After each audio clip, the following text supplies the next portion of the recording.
We're here with Scotty Barnhart, jazz trumpet player from the Count Basie Band. Scotty just played an outrageous concert for us last night here, a small group concert with about 200 people fit into our shop. And we thought we'd do this quick video interview for our website. So Scotty, can you tell us just real briefly, just give people a little bit of an overview of your career? Okay, well, I began to play trumpet when I was about 9 years old, which is roughly 33 years ago. And I was born and raised in Atlanta, Georgia, and I grew up at Ebenezer Baptist Church, where every Sunday, Dr. King Sr. would have all these choirs singing and music coming from the rafters and just incredible music. So being exposed to that every week, I just naturally got into music. And my mother, being a soprano and singing in the choirs and singing around the house, that's kind of how I got into music. And so when I got to 5th grade, they said, now you can begin to play in band, and what do you want to play? So I asked my parents for a violin. So my mother went to the store to get a violin, and I'm waiting. I remember waiting at home for her to come back with the violin, and I see her come back in the car, coming down the driveway, and I'm expecting to open the case and see a violin, and she opens the trunk, and she's smiling, and and everything. She opens the case, and it was a trumpet. It wasn't a violin. I said, oh, wow, okay, but the sun hit it, and it was silver, and it just I can still see it in my eyes today, man. And I've been a trumpet player ever since. I never looked back. And by the time I got a full scholarship to Florida A&M University, I really was seriously into jazz. And that was right around the time I met Wynton. So when I saw Wynton when I was 17 in England, I knew that being a jazz musician was what I was supposed to be doing. And so I began to, ask him questions. We stayed in touch and that kind of thing. And one thing led to another. And eventually I got the call to join the Count Basie Orchestra, which I've been there for 15 years now as a trumpet soloist. And but also my small group work began with Marcus Roberts, who was Wynton's pianist. So being on the road with him was a great learning experience, really learning what this music means and how to play and how to have respect and reverence for the musicians that created the music. So that sort of is kind of what led me into being a historian of music, and which is what led to my book that we can talk about in a second. Okay, yeah, I'd like to ask you about your book, but even before we get to the book, can you just give us a little bit of a thought or two on, in your mind, what defines swing? I can give you an example of something that doesn't swing, and then something that does swing. I can play for you. Cool, let's do. Okay, this is a melody called I Can't Give You Anything But Love, and I'll play it with no feeling hardly, just not swinging any of that. This is just what it sounds like.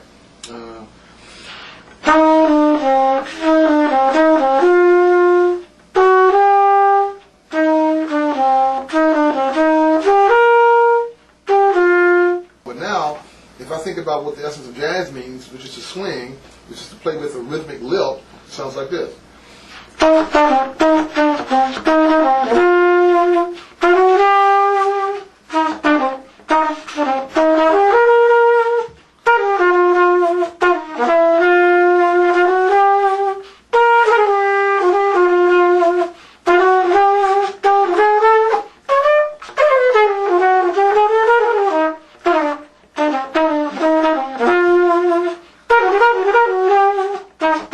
So that's a little better idea of what swing is, yeah. It certainly is. Okay.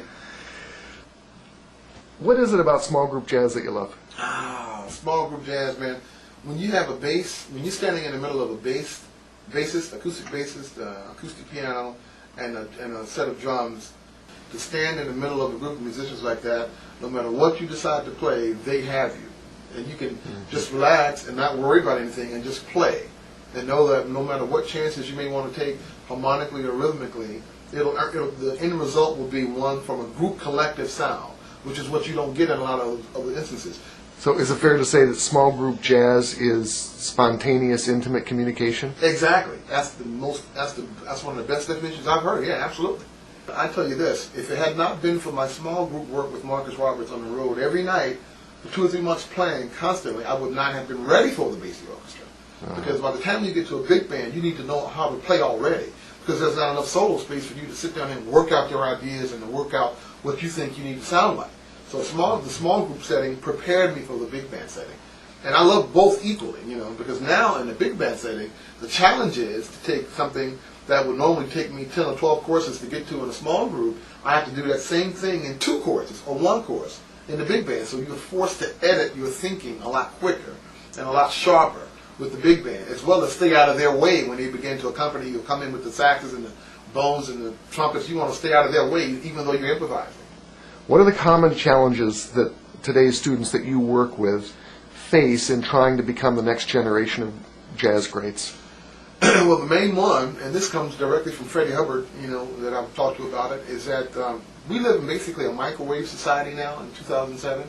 Everybody wants everything quick, fast, straight to the point, right away, without really studying and doing the homework that you need to do. So most of the students that I've worked with, and this is all over the world, not just necessarily in Florida State where I'm teaching, but they want to be able to somehow bypass the history part of what they need to learn and just want to get to a point where they can walk on a bandstand, get paid tons of dollars, and play on a level of a Miles Davis or a Wynton or a Freddie Hubbard or Louis Armstrong.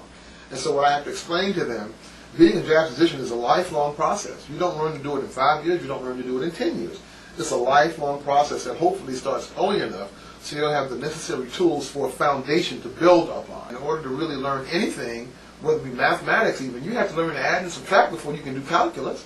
So if you're trying to be a jazz musician, you have to learn your instrument first, whatever you're playing, and you have to go back and learn the history of America, because without America we won't have jazz. So if you don't know about the Civil War, the Revolutionary War, World War I, World War II, things like that, the social conditions in America, you won't have an idea of why the music was created in the first place. So I just try to make them look at it as a historical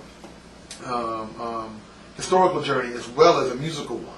And that's what's so great about your book. Well, thank you. And can you talk just for a minute now? You were here just picking up a new horn. Oh my God! Yeah. So just for a minute, can you talk to us about this? It's a Prana Ajna B flat we just made for you. You hold it just like that. I'm going to zoom in on these crazy finger buttons we made for you.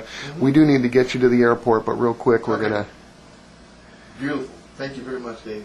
Beautiful, man. Oh, it's fun. Absolutely beautiful. Fun to make. I can't wait to keep practicing. Tell us about how this horn felt on the gig last night and what's up with it compared to your old Ajna before that wasn't a Prana.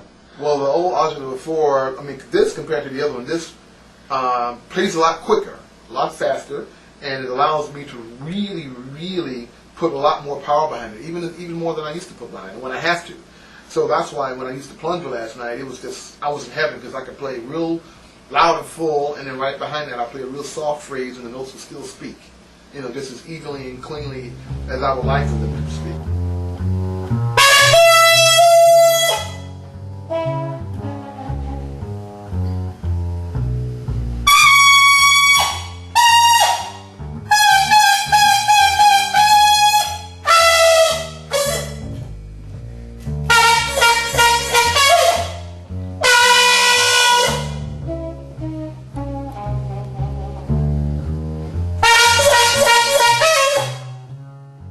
And then I would do an up-tempo thing or burnout type of a thing or, like Wynton style, a little bit of that.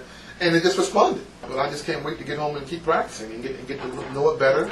So the next time I come back, I'll be even better, hopefully. Great. Scotty, thank you. Thank you, man. Thanks, Dave. Appreciate it, man. Absolutely.